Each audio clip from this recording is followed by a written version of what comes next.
बौद्ध शिक्षा विस्तार मैत्री धर्मदीप केन्द्रले विभिन्न मञ्च, मिडिया तथा सामाजिक सञ्जाल मार्फत गुम्बा र बौद्ध सङ्घ-संस्थाहरूमा विदेशी सेना राखिएको, चीनसँग युद्ध गर्ने हतियार भण्डारण गरिएको जस्ता पूर्णतः झुट, भ्रामक र गैरजिम्मेवार अभिव्यक्तिहरू फैलाइएको भन्दै आपत्ति जनाएको छ।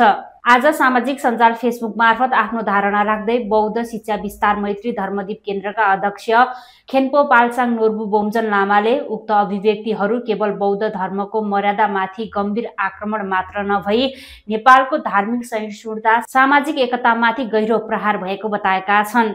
उनले भने हाल केही व्यक्तिहरू जगन्नाथ खतिवडा, ज्ञानेन्द्र बहादुर साई, भरत दाहाल, अर्जुन ग्यावाली, युवराज सङ्ग्रौला, दुर्गा परसाई, सुरेन्द्र केसी, देव प्रसाद त्रिपाठी, टङ्क दाहाल, पुण्य परसाई, प्रेमसिंह बस्नेत र सौराबद्वारा विभिन्न मञ्च, मिडिया तथा सामाजिक सञ्जाल मार्फत गुम्बा र बौद्ध सङ्घ-संस्थाहरूमा विदेशी सेना राखिएको, चीनसँग युद्ध गर्न हतियार भण्डारण गरिएको जस्ता पूर्णतः झुट, भ्रामक र गैरजिम्मेवार अभिव्यक्तिहरू फैलाइँदैछ, जुन केवल बौद्ध धर्मको मर्यादामाथि गम्भीर आक्रमण मात्र नभई नेपालको धार्मिक सहिष्णुता, सामाजिक एकता र राष्ट्रिय समरसतामाथि पनि गहिरो प्रहार हो। गुम्बा गोन्पा भनेको ज्ञान, करुणा र शान्ति उत्पन्न गर्ने आधार वा थल हो, सैन्य शिविर होइनन्।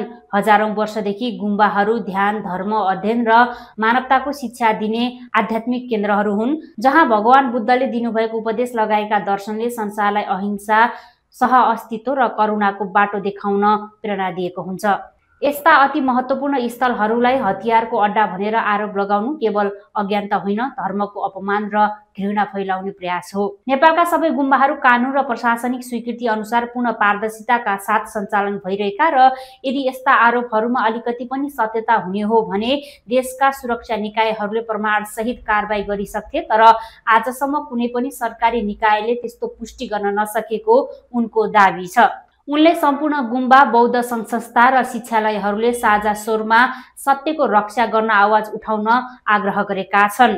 अध्यक्ष खेन्पोले भने, जब धर्ममाथि झुट फैलाइन्छ त्यतिबेला मौनता आफै अन्यायको समर्थन बन्छ। हामी सबै बौद्ध अनुयायीहरू, भिक्षु भिक्षुणीहरू, धर्मगुरु, विद्यार्थी र समर्थकहरू अब एकजुट भई सत्य, करुणा र राष्ट्रिय एकताको पक्षमा दृढ भएर उभिनुपर्छ। नेपाल बौद्ध महासङ्घ र अन्य धर्म सङ्घहरूले अब केवल विज्ञप्ति निकालेर मौन बस्ने परम्परा अन्त्य गर्दै स्वतस्फूर्त रूपमा सत्य तथ्यसहित सार्वजनिक वक्तव्य, कानुनी पहल र जनचेतना अभियान सुरु गर्नुपर्ने उनको भनाइ छ। सत्य बोल्ने र धर्मको सम्मान गर्ने यही समय हो। हाल गम्भीर षड्यन्त्र चलिरहेको छ।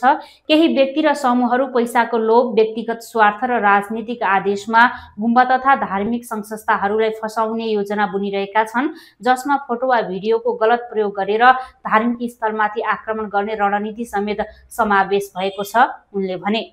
त्यसैगरी अध्यक्ष खेन्पोले सबै गुम्बा, बौद्ध सङ्घ-संस्थाहरूले आफ्नो गतिविधि पारदर्शी बनाउने, आन्तरिक सुरक्षा बलियो बनाउने र बाहिरी भ्रमपूर्ण समाचारको सामना गर्न तयारी गर्ने बेला आएको जिकिर गरेका छन्।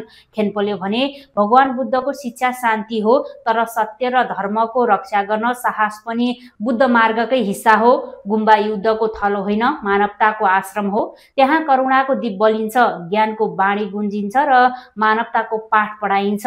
सत्य प्रचार गरेर धर्ममाथि आक्रमण गर्नु न त नेपालको धर्मनिरपेक्ष मूल्यको सम्मान हो, न त सत्यको पक्षमा उभिने नागरिकको आचरण। नेपाल बुद्धको भूमि हो। यहाँ झुट होइन, सत्य, सहिष्णुता र करुणा मात्र टिक्न सक्छ।